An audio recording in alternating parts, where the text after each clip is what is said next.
everybody. Welcome to another session of Real Talk. Today, got several things I want to expound on in no particular order, but I'm going to go right into it. And the first thing is that I have never seen a happy racist. Only thing I see is hatred and angry faces. So these people that are practicing racism, first of all, you need to go or seek out some professional psychological assistance or help.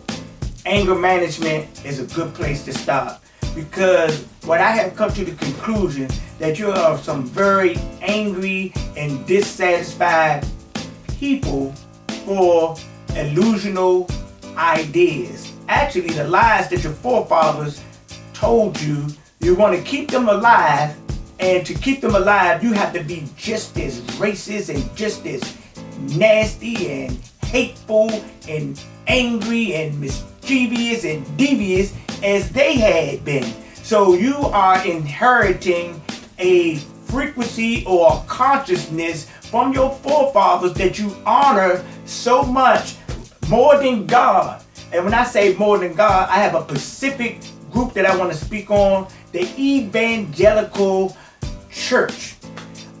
In guise of being a church, in disguise of being church and being Christians, you really are a white supremacist organization hiding behind the teachings and the lessons from the biblical text.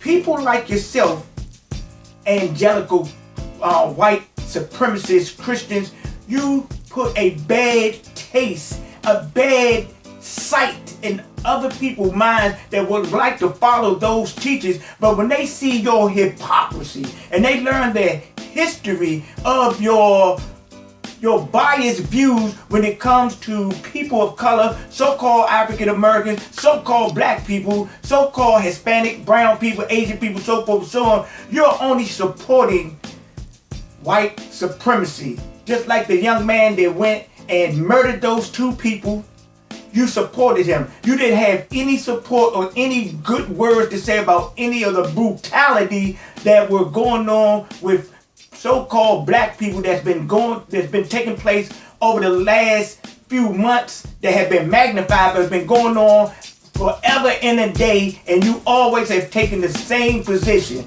You say that you love Christ, you say that you about God, but I say that you are a lie and the truth not in you, and you are of your father, the devil. Because if you wasn't, you could not be polarized and be so heartless and non-compassionate about the plight of other human beings, because you want to have comfort in your physical and material gain. That is not Christ-like, that is not God-like, that is your father's-like of the devil, of this material realm. And you don't have any value towards people.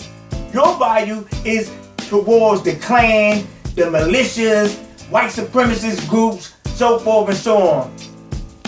The thing about being a believer in any type of religious or spiritual walk, it's not what you say out your mouth. It's not that you go to the church, to go to the mosque, the synagogue, or the temple. It is your behavior. People can look at you. People can see your demonstrations and say, you know what? There's something about that person. That person, it's something about him I want to know. It's something good about him. And they also can see that there's something mischievous. There's something devilish. There's something nefarious. There's something wicked about you when you're doing the things that the Evangelical Church is supporting. Yes, I am in agreement with you. I'm against abortion, but I'm also with righteousness and truth and correct analysis in the resolving of things. You're saying that, oh, you're against the Democrats because of abortions and Marxism and so forth and so on, communism, so forth and so on. You've been lied to and you've been manipulated by your forefathers, and you can't get over the hump. You got to get out of the way. You need to apologize. You need to apologize to yourself first, because you have done yourself a disservice. You have been in captivity of your agreement with wickedness. You have been in captivity with your racist ideology, which is a disease that has been passed on through the DNA, conscious DNA of your forefathers, and you need to be cured, and you need to ask for forgiveness. You need to forgive yourself. You need to apologize for all the racist things that you have supported and the non-compassionate mindsets and stances that you have taken throughout your life. And then you can move on until you let go your racism, your hatred for black people, so-called black people, your hatred for the Jewish people, your hatred for the Hispanic community. You cannot go any further. You are on the merry-go-round of life, going round and round, and you're not going nowhere. You got your land and your properties and your material things, but spiritually, you're dead. Let me say that again. Spiritually, you're dead. You're lying that you know Christ. The teachers say this. Some people gonna say, Lord, Lord, Lord. Then we cast out demons and we spoke in your name. And they're gonna say, get away from me, you workers of iniquities. So you say that you love Christ. Go back and read the Bible. Go back and read the teachings. Go back and read philosophies and ideologies of morals and principles and integrity and learn what it means. And just don't learn it. Start to practice it. You know what? That evangelical community has gotten me, off of my initial program. So I'm going to end this program, this session right here of Real Talk, and I'm going to make another episode to get to the other topics that I was going to speak on.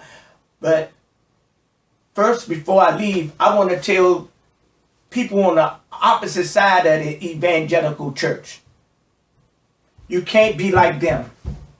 You cannot mimic them because they putting out hatred. If you put out hatred with their hatred, it's going to make more hatred. You cannot put out fire with more fire. We need water to put it out. We need a higher way of demonstration. So we cannot behave like the barbaric, primitive, dynamic operation of the people in the evangelical churches that are posing to be followers of Christ. And I want to make this clear. I know that there within the midst that there are some good people and some people that may not follow entirely along with what the church is presenting today. But if you're not saying things against the church that are practicing these wicked, nefarious ways, you are in conspiracy. You know what a conspiracy is? It's when you conspire to operate or, work in a situation where as though you know what's going on and you know about it, but you ain't do nothing about it, or you so closely associated with it. When the feds run down on you, or the angelic beings, or the Most High self, you're going to be holding the bag. You conspire. So you got to speak against it. The members that are part of this organization, this subdue hate group, this subdue white supremacist organization, Proud Boys, KKK members in your midst, all that. You can't fool God. It's in the heart. And you are setting a bad example amongst Christian churches throughout the world. Ladies and gentlemen, I bring you this message in peace. And I'm going to leave you this message in love. Remember, live your life on purpose, with purpose, because it's all purpose. Praise Him and raise Him.